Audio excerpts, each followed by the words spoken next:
What do you believe the world will look like in 2081? Majority of people like to have a happy outlook on the future. Maybe yours even includes the world finally being equal.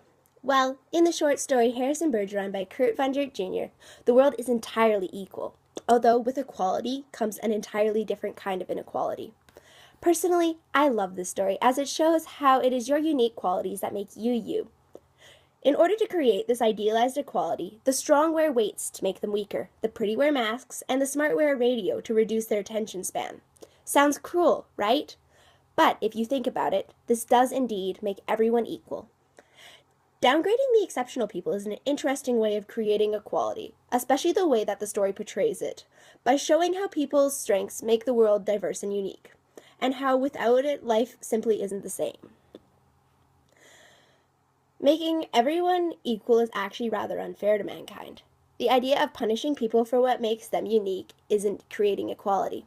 This story is an important lesson to people about how the world cannot be idealized to be perfect.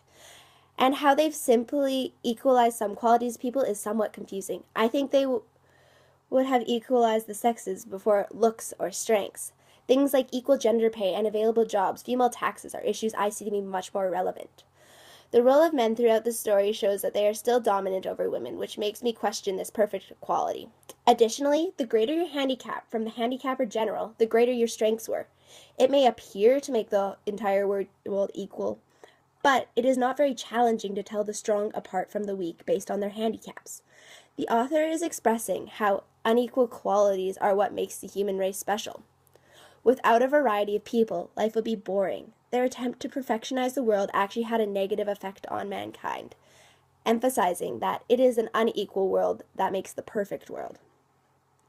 I don't think anyone could say that they'd be okay with having everything they excel in taken away. I know I definitely would not be.